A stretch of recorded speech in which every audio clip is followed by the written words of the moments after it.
Hey girlfriend, it's Victoria, the creator of The Naked Librarian and the writer for The Naked News. I started The Naked Librarian because I wanted a place for what I call grown-ass women of the world to have impolite conversations on topics ranging from women's health to mental fitness and a lot of stuff in between. And also because as a writer and storyteller, I believe that stories have the power to help and to heal. If you're looking for a lighthearted, full-bodied approach to personal development, you're in the right place. The Naked Librarian is my personal love letter to the girlfriends of the world who want to gal pal and to grow. So, does it ever feel like you don't have enough time for yourself, or that you're too busy caring for others and nobody's taking care of you? Today you're listening to Peanut Butter Revelation, 6 realities why self-reclamation can be an uphill climb for women, and 4 ways to strengthen your self-worth muscles. Now this episode is divided into 2 parts because there's a lot to know, and then there's plenty to do if you want, but I think you're gonna want to. In part 1, you'll hear a story about my early peanut butter origins and how a simple turning point has since become a parable in my life. You'll also hear about some of the lady lessons I received from my mom that got me a little mixed up about understanding my value. Together, we'll pass through 6 layers of reality that help explain why so many women fall into a self-sacrificial lifestyle and how it can stall your personal development. Along the way, you'll get a more complex understanding of words like self and self-reliance and discover why that matters. In part 2, you'll learn 4 insightful and highly practical ways you can start reclaiming your worthiness today. This shorter episode is packed, and for personal growth nerds like me, here's how it breaks down. 1 self-care activity to give you more calm and joy at home. 1 guided self-reflection to help you find the cracks where you need the most self-love. 1 daily habit that'll change your life. 1 fancy vocab word that makes it easy to celebrate your awesomeness. And an original Victoria theory that I think holds up. Oh, and if you listen to the end, I share my super special peanut butter toast recipe as a bonus. If you like what you hear today, go to nakedlibrarian.com and sign up for The Naked News, and you'll always be the first to get the latest delivered to the privacy of your inbox. So here we go.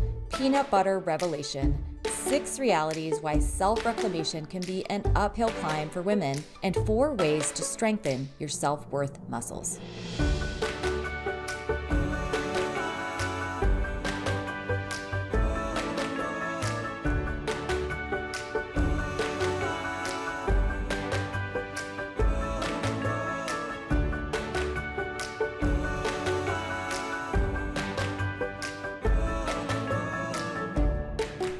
Part 1. Peanut butter is my jam, and I felt this way about it for a long time. Growing up, we were a crunchy peanut butter family. Mind you, as full-blown hippies, in addition to sticking it to the man, my parents believed in natural food and nudity. And I mean that with all my heart. "Good morning, Dad," we'd say as he drank coffee, naked as a jaybird. Mom also enjoyed a good birthday suit, but her hippie oath was more targeted on what was happening inside your body. Martha Bell's commitment was to nutrition and any food group that contained braggable vitamins. She was passionate about nutrients like vitamin C, but strongly opposed to artificial ingredients like red dye number 5. Sugar was also on her shit list.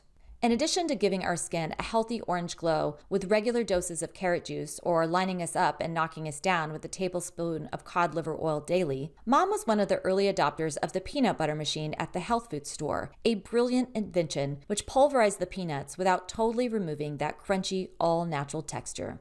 Now, I'd never tasted anything like Jif peanut butter until I visited my best friend's house in 4th grade. Sherry's parents were divorced and her mom worked. In addition to playing the glockenspiel, another one of Sherry's cool qualities is that she knew how to cook. At her house, we were 2 unsupervised and overconfident 9-year-olds burning grilled cheeses made of Wonder Bread and Kraft singles, overboiling Campbell's tomato soup on the stove, and packing PB&Js for our romps about the neighborhood.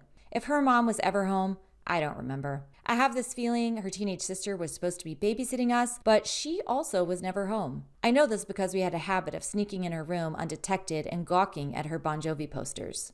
My own parents were going through the first wave of downhill fights fueled by jealousy, alcohol, and drugs. It's a long, winding tale that I'll summarize here in a few sentences. Through a trail of broken glass, my parents found sobriety and eventually each other. In between, they would have epic fights, file for divorce, get back together, separate again after Dad got busted for smuggling marijuana off the coast of Jamaica, and eventually pause their relationship when Mom married Mike, a totally rotten character she met in rehab. When Mom finally divorced Mike's ass, Mom and Dad remembered how much they loved each other right around the same time the feds suddenly released Dad after 12 years of appeals. They remarried in 2000, and I'm happy to report that at the time of this writing, my parents are very much alive and kicking and in love. But boy, oh boy, as a 9-year-old, I loved being away from home. I was one kid who never got homesick. It helped that at Sherry's we did whatever we wanted. We stayed up extra late inventing highly choreographed dance routines to Madonna's Borderline. One night we assembled a candle-lit seance. Not really knowing how such things work, we opted for a ceremony where we vowed to become blood brothers after a bold finger prick and pinky swear. I even got my first kiss on a Sunday afternoon, standing inside of one of the concrete tunnels that ran beneath Sherry's neighborhood in Roswell, Georgia.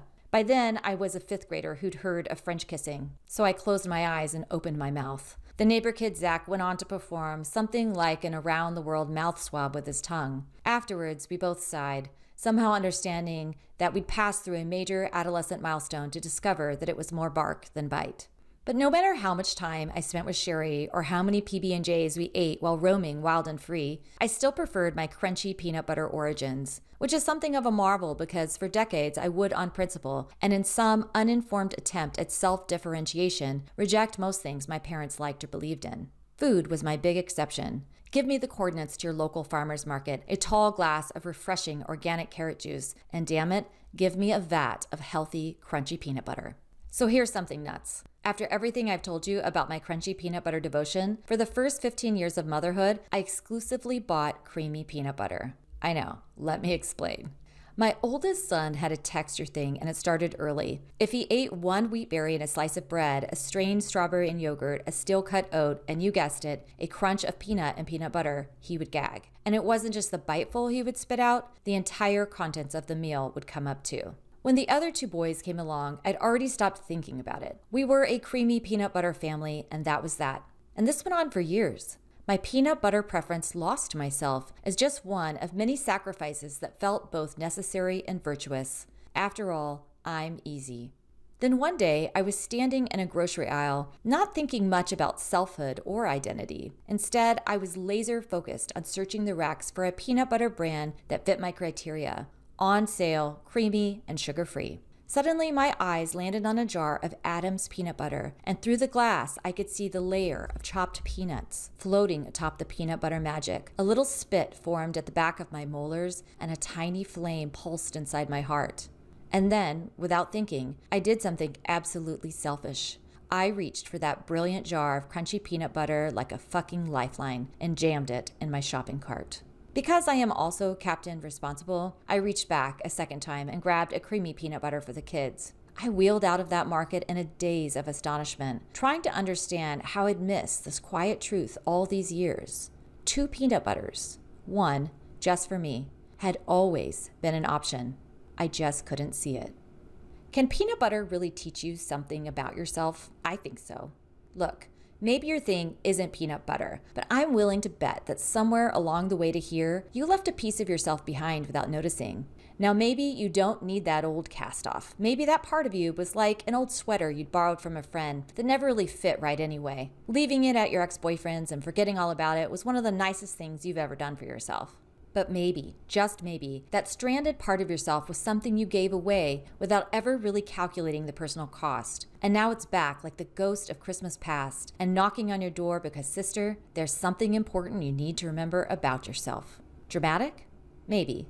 But aren't you sort of tired of being casual about yourself? After all, as psychologist and Buddhist teacher Tara Brach says in Radical Self-Acceptance, where do you think you're going? And she doesn't mean heaven or hell. Let me give it to you straight. Growth and aging is, if you're lucky, a long walk to the grave. Knowing yourself and choosing to live in a way that's aligned with this knowing is one way we can choose whether it's a race or a slow dance. Of course you don't want to think about it, and honestly, most days you shouldn't, at least not all day. But the reality is that no matter how old you may be, time is running out. That's why, in part 1 of this episode, I want to dive into what gets left behind in the name of self-sacrifice. I want to explore why so many people, especially women, lean into self-sacrificing behavior and how this choice can delay your personal growth. We'll start with 6 realities that make it hard to know and reclaim yourself. And then, in part 2, we'll move into 4 ways you can strengthen your self-worth muscles with the help of some personal development experts. I've also got a few of my own helpful practices. I think you're going to love discovering how to love, accept, and wait for it, celebrate yourself. So let's party.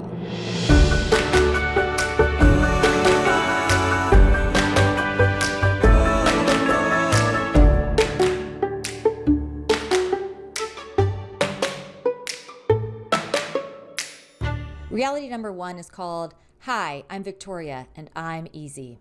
Beauty must suffer. This saying was a mantra I heard throughout my childhood from mothers, grandmothers, and aunts. As a young girl, it was frequently applied to situations that involved hair brushing or bow tying as a way of saying, "Stop fidgeting, child."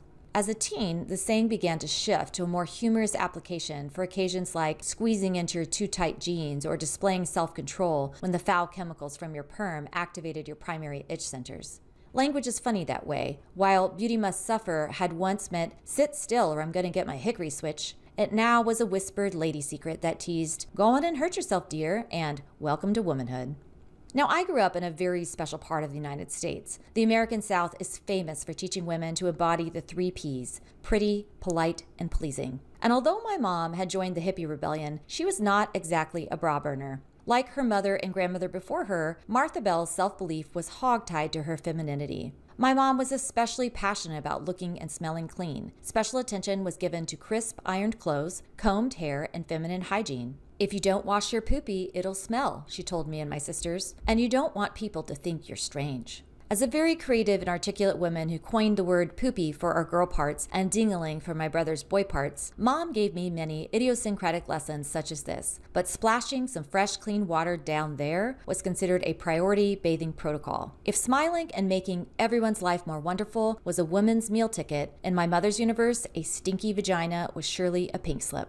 What I learned from the 3 Ps stuck with me for most of my life. I learned that everyone will like you more, something I have always cared about, when you're easy. And guess what? Having a sensitive streak and a short temper as a child and getting a lot of feedback about those qualities made me feel like I was failing the lady test. Reality number 2 is called Lady Lessons 101. One day, you'll forget all about it. You don't have to be from Georgia to have received some lady lessons of your own. And if you're like a lot of women, these came from everywhere, not just your family. The trouble with this cultural programming is that in addition to giving these instructions exclusively to girls, the message emphasizes that you're most desirable when you're quiet, lovely, uncomfortable, and in my upbringing, clean and fresh-smelling. To be absolutely fair to my mom, being clean down there is not only about not offending others. For women, it's also about avoiding infections. But like so many lady lessons I received from the world, this one got tangled up with the basics of my sex.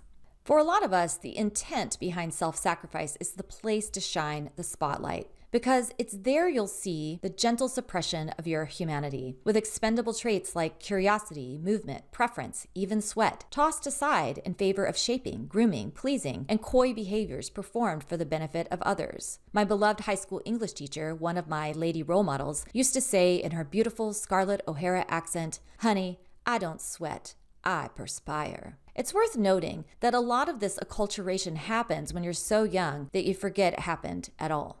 There's a story from Fatima Mernissi's memoir, Dreams of Trespass, about the tradition of women indoctrinating girls into the rules of society, and it's a text that I used to teach to my college freshmen. This story comes from the chapter entitled The Harem Within, and looks closely at Mernissi's early life as a curious, playful girl growing up in an affluent Muslim family in 1940s Morocco. Young Fatima lives in a large, busy household in Fez, along with aunts, uncles, grandparents, and cousins. Although she loves to run, jump, and play like her boy cousins, she slowly learns that being a woman comes with many restrictions. While her mother and other female relatives yearn for more independence, they can't leave the premises without permission or facing down the doorkeeper. Like all clever women in history, many of the women find they can leap from their rooftop terrace to the next and take the stairway down the street undetected. To young Fatima, her grandmother, Yasmina, offers a wonderful exception. While she and her family are ruled by walls and gates, Yasmina lives in the countryside and can move around as she pleases. But it's Yasmina who teaches young Fatima that not everything is as it seems. Her lessons begin with an understanding of the word harem, a slight variation of the word haram, which means forbidden, and whose basic definition simply means a place where a man shelters his family. Yasmina explains there are many different types of harems. They could be a tent, a house, a large family dwelling like her home in the city, or even the countryside where Yasmina lives. The most important thing to know, Yasmina emphasizes, is that each one has its own rules about what is forbidden, and it's young Fatima's job to learn them and behave accordingly. For example, she tells her, although there are no walls in the country, there are frontiers of invisible rules everywhere. According to Yasmina, women could walk or ride for hours without seeing a soul, but if by chance they did meet a male peasant along the way and he saw they were unveiled, he would cover his head and the hood of his jalaba to show that he was not looking. Yasmina explains that the peasant's reaction happens because what is forbidden is now, quote, inscribed under his forehead, quote. Young Fatima begins to worry that these rules, which are not written down anywhere and are too many to remember and are overall dreadful, will be impossible to remember, much less obey, but her grandmother reassures her. One day, Yasmina says, the harem will be within. As a smart little girl, young Fatima is not comforted by this revelation. Is it any surprise that Mernisi grew up to become a highly regarded sociologist and Islamic feminist? The origins of special rules for women seem to come from many directions. Religion has been especially problematic for women across centuries, and in some places like 1940s Morocco, and in many countries still today, a woman's appearance and movement are heavily conscripted. It may seem strange to compare Western women's experiences to Mernisi's life because, admittedly, most of us have not faced that level of cultural oppression. The reason why I taught it to college students, however, was because it fit into my class's theme on self-discovery. Because we can't grow if we don't understand the ways so many of those pesky societal rules live below the surface of our awareness, or, as Yasmina teaches us, underneath our skin. In my classes, even the guys had invisible rules to share. So if you're going to claim yourself, you first may need to battle with all the stuff that claimed you first. Reality number 3 is called, Your Homework is to Love Yourself. You'll notice that our earliest lessons in self-governance are not written down anywhere and tend to come from social cues or pressures we experience in our growing up years. And if you grew up in a religious culture, or in my case, the Bible Belt, lessons on self-sacrifice were often compounded with scriptural teaching. Caring for orphans and widows is a frequent, loving biblical instruction because these two groups historically have been highly vulnerable for different reasons, and adding them to your family or caring for them as a society requires a sharing of resources. Jesus himself considered the second greatest commandment after love your God with all your heart and soul to be love your neighbor as yourself. And if you want to understand Jesus' truly radical views on love, read the parable of the Good Samaritan alongside some historical context. This story is so revered because Jesus broadens the definition of neighbor to include people who sometimes show up in the outsider or enemy file in your brain. One interpretation of the second commandment is that you're to love everyone without hesitation because that's what God expects of you. How I saw this play out in my own life was that doing the right thing in God's eyes meant always putting others before myself and not having any boundaries around my own needs. For example, when it was my 8th birthday and my sister Belle pitched a fit because my parents gave me Crystal Barbie, the present she had wanted on her birthday but did not receive, my mom wasted no time in asking me to give her my present. Of course I didn't want to, but not doing so meant preferring myself to her, selfish, and giving her my present was one of the highest forms of good, selfless. Do I regret it? Yes. Christians are often instructed to be like Jesus and to lay their lives down for others. When this message is taught without sophistication, selflessness can make you into a doormat. For the record, I think loving your neighbor is an excellent and important way to live. But the other piece of this scripture is to love your neighbor as yourself. And I would be in my 30s before I heard a pastor tease out the interdependent relationship between loving yourself and loving your neighbor. It was around this time that I was begging my therapist for the names of books, even classes that I could take to help me fast track my healing after working through a traumatic experience. Vibrating with constant rumination and stomach aches, I remember asking, can't I just have some homework? As someone who loves school, someone who literally loved reading the dictionary for fun, someone who at the time was relatively happy part-time teaching in academia for very low pay, I believed that the shame and isolation I felt from processing this trauma might be relieved by something I could learn from a book. I didn't really understand that when it comes to cognitive behavioral therapy, the self is the primary text. I know, former Victoria can be extra adorable in her naivety. As usual, Dr. B treated my desperation with gentleness. "Your homework is to love yourself," he said. At the time, his assignment seemed like a joke. Love myself? What foreign language was that? It took time, and I still don't always get it right, but today I have learned to love myself. And it's probably no surprise to learn that this upward trajectory coincided around the same time as my peanut butter epiphany. Helping you learn to love yourself is actually a huge motivation behind writing this article. And later, I'll share a few ways I practice this art. If you don't remember anything else from this piece, don't skip this point, because learning to love yourself just may be your life's work. Your ability to love yourself is crucial to your ability to grow and accept yourself. And if you prize your relationships, scholars like Brené Brown will tell you that it's key to loving others. And as one of my favorite self-improvement gurus, Iyanla Vanzant, sometimes says, you can't give what you didn't get. In other words, and although we pay a lot of lip service to unconditional love, most of us didn't experience unconditional love growing up. Sure, maybe you felt your parents loved you, but you probably also received extra love when you did something they liked, or maybe some disappointment when you went against their wishes. If you're a parent or partner, this observation could change your life. Because if some of that conditional love residue got on you, you may still be trying to love someone in spite of their perceived flaws, instead of loving them for all of who they are. Or if you're trying to change someone so they can be a better fit for you, or even a better version of themselves to the world, that's not love. And changing your way of loving others starts with changing how you love yourself and unconditionally loving that beautiful person in the mirror, which is something we're going to talk about soon. Reality number 4 is called working overtime to earn your worth.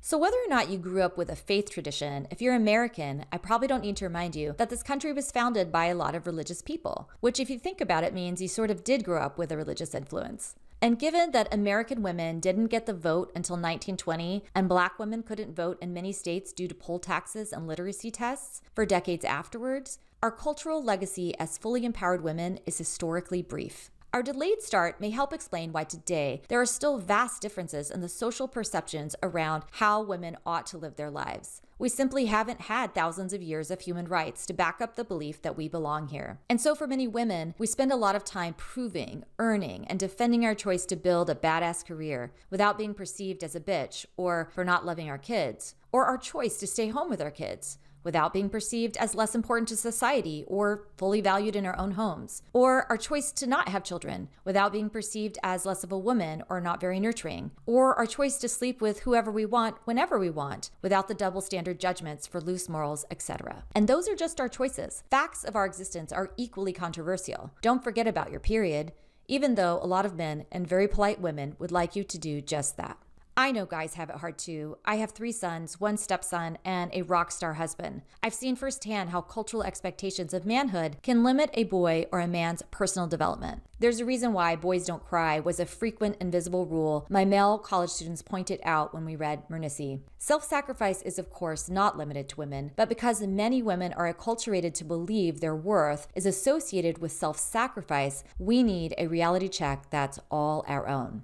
In a modern age, being born a woman comes with an uphill climb to self-reclamation. Because as women, we have to deal with the cultural backlash of what happens when we're not nice, something Helen Lewis writes about in Fighting the Tyranny of Niceness, Why We Need Difficult Women. Few women enjoy the perception, or receive any benefit for that matter, of being a bitch. And even in the progressive age of stay-at-home dads and enlightened partners, studies show that women tend to carry more of what's called the mental load in a family, which encompasses the unpaid work of knowing what needs to be done, the anticipating of chores and events that are coming up, and the planning for them. In a BBC article, author Melissa Hockenbaum argues that the mental load is actually holding women back. Not only do women who carry more of the mental load feel more stressed at home, their exhaustion and breakneck lifestyle contributes to a less capable perception at work because they, quote, can't physically or mentally put in the extra hours demanded by many workplaces, quote. By the way, if you want a fantastic illustration of what the mental load looks like, check out this fabulous comic strip by French artist Emma that you can find the link for in the print version of this episode. The reality is women have a lot going on inside and all around us. It's no wonder that we struggle to connect with ourselves. And just to pile one more layer on, cultural expectations and the influence of religion are just two parts of the equation for some women. Because if you grew up in a dysfunctional family, you learned early to prioritize taking care of a parent, maybe even siblings. And what about your needs? The answer is complicated. Reality number 5 is called "You May Not Be Who You Think You Are." I've gotten really far in this article without defining what I mean by the word self. To be honest, that's because it's not just a hard word to define, it's actually somewhat controversial and deserves something more like a whole book instead of an explanation here. But here goes. The American Psychological Association defines self as the totality of the individual, consisting of all characteristics, attributes, conscious and unconscious, mental and physical. Other definitions highlight the self as the object of introspection. The totality of the individual and the object of introspection is something most can agree on. Now for the freaky stuff. In his TEDx talk, "Where Does Your Sense of Self Come From?", Anil Ananthaswamy highlights that certain neurological conditions like Alzheimer's disease, schizophrenia, and foreign limb syndrome, also called xenomylia, a condition where one feels like their body parts, typically their extremities, do not belong to them, suggests that the self may just be an elaborate construction. His argument goes like this. If we are the stories we tell ourselves about ourselves, then altered selves, schizophrenia, lost memories, Alzheimer's, and even our sense of ownership of our own body parts, xenomylia, is teaching us that the self is not a solid fixed thing, but a construction. Sometimes the construction goes wrong, says Ananthaswamy, and we perceive our bodies or ourselves in a way that's not real. What are these experiences of altered selves telling us, asks Ananthaswamy? They're telling us that just about everything we take to be real about ourselves, real in the sense that we think we're always experiencing undeniable truths about our bodies, our stories, well, that's just not the case, he says. You probably didn't believe me when I said the definition of self could be controversial, but there you have it. The storyteller in me hates this because I really do believe we are our stories. But the sojourner in me loves this because it means we're not stuck or limited by our experiences. By the way, there are many fascinating books and TED Talks that explore selfhood and consciousness. Neuroscientist Antonio Damasio is an especially interesting speaker and author who reveals in Self Comes to Mind, Constructing the Conscious Brain, that neuroscientists now think they understand the regions of the brain where the self resides. Incognito, The Hidden Lives of the Brain by David Eagleman is another great book that shows just how sci-fi your brain truly is. But my absolute favorite when it comes to this stuff is the late author and neurologist Oliver Sacks. You can't go wrong with anything he wrote, but I especially loved Musicphilia, The Mind's Eye, and Gratitude. Although Ananthaswamy's perspective threatens to blow the doors off your mind, many enlightened teachers have harnessed the belief in a constructed identity to help us become happier humans. In his mind-bending book, Mind Hacking Happiness, which gave me my first glimpse at name-it-to-tame-it psychology, Sean Webb outlines something he calls your self map. Your self map is essentially your brain's way of ranking what's important to you. It includes everything you want to protect, ranging from your body to your children to your unshakable urge that everyone likes you. Okay, this last one's mine. He argues that the more you value something, the closer it is to the center of your map. In turn, you tend to experience more suffering when an experience or memory falls near the middle. What's interesting, and what really helped me, is discovering how often something inconsequential would cause me crazy pain. Eventually, I learned to locate it on my self map and begin the internal dialogue of asking if it was in the right spot. Sometimes the thing keeping me up at night really did matter. In this case, I used visualization to push it farther away from my center because it was hurting me. I plan to go deeper into Webb's work in a later episode because it revolutionized my ability to shortcut rumination, and frankly, it's one of the primary ways I practice loving myself when I'm hurting, something I discuss in The Dog Ate My Compass. For now, I want to spotlight how, over the course of your life, a lot of shit ends up on your self map, and a lot of it you did not put there. We've discussed how the relationship between your cultural identity as a woman and expectations around self-sacrifice can affect your sense of worthiness, but there's another creeper in the room you deserve to know about. And because most of us have never considered the self as a construction, much less scrutinized the pop psychology that equates self-care with things like happy hour, napping, and pedicures, don't get me wrong, I'm a big fan of all these three. We're also unaware of the painful life experiences that sometimes cause us to take necessary yet drastic measures that ultimately shape and limit who we become. So here's your last reality check. Reality number 6, the self-reliance riddle. My friend Nikki grew up with an alcoholic mother. Of course she loved her mom, but her mom was often unreliable. One night when she was 10 years old, her mom arrived very late to pick her and her 2 sisters up from the ice skating rink. It was not the first time they were the last kids left standing around and waiting for their ride home. On this night, they were shivering in the dark parking lot because the rink was closed and everyone had already gone home. When her mom finally arrived, it was such a relief that they all piled into the car without much thought or conversation. But within minutes, they were thrust into a harrowing scene as Nikki's mom swerved all over the road and eventually started driving straight into oncoming traffic. Nikki says that whenever she remembers that night, several things stand out. The vision of the blinding lights from the oncoming cars, the sound of her own voice screaming, "Mom, we're gonna die!" The life-saving swerve when her mom got back onto the right side of the road, and the nanosecond when Nikki made a bold inner declaration. Next time this happens, she told herself, I'll drive the car. Did Nikki know how to drive at 10 years old? Of course not. But in her words, she was done relying on anyone else to keep her and her sisters safe. Self-reliance is generally considered a highly positive trait. Self-help experts point to the upside of being able to think for yourself, problem solve, and find direction. But in Nikki's case, her self-reliance shifted quickly from a distrust of her mom to a fierce skepticism that other people could care for her well-being, and that feeling came with her into adulthood. While this may have saved her life as a child, she became hyper-vigilant around whether her mom had been drinking before she got in the car, it made forming trusting bonds difficult. As an adult child of an alcoholic parent, Nikki's reaction is not unique. Substance use disorder researchers often use attachment theory and family systems theory to help understand the impact of living in a family affected by addiction. In short, attachment theory researchers argue that healthy attachment, the developmental experience of having basic needs met with care, love, and consistency with a primary caregiver, is the foundation of all future relationships. Family systems theory explains that families have their own ecosystem, and each member is committed to maintaining homeostasis.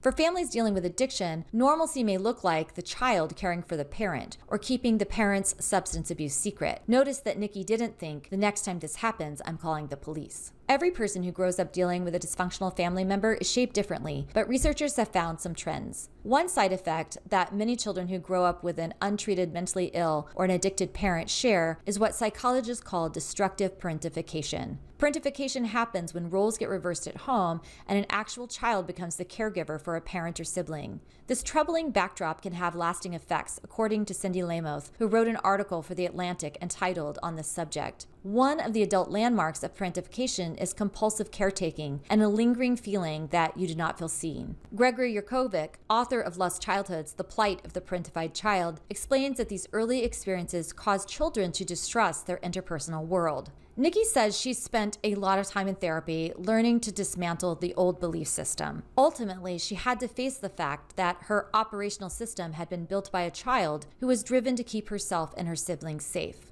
What she wanted now was a more robust internal ecosystem constructed to move beyond surviving to flourishing. Nikki is like a lot of women who are waking up to the ways cultural and personal experience have shaped their sense of self and how a lot of their inner guidance is being directed by a wounded inner child. And here's the thing, you don't have to come from a religious or dysfunctional family or have experienced child abuse to get mixed up about your intrinsic worthiness. You might even be from a family who put all their dreams and hopes on you, which in turn encouraged you to sacrifice what you wanted in order to prove your love. There really are a lot of ways to catch the self-sacrifice virus. The most important thing for you to do, though, is to assess if your self-sacrifice is making you sick or well. Is it helping you grow or is it limiting your potential?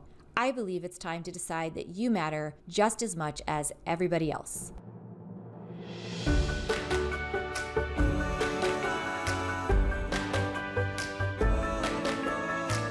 So far, we've talked about all the baggage that comes with a potential upbringing that sidelined your needs and breaking free of what everyone else thinks you should do with your time and energy, including perhaps your own previous ideas about what the words good or successful mean to you. In part 2, we're going to get into the life-changing shit. You'll hear from some personal development wizards like psychologist and Buddhist teacher Tara Brach and motivation expert Mel Robbins, along with some original Victoria-isms to help you love and celebrate yourself on the reg. I can't wait to help you cross the bridge from who am I to the land of I am significant.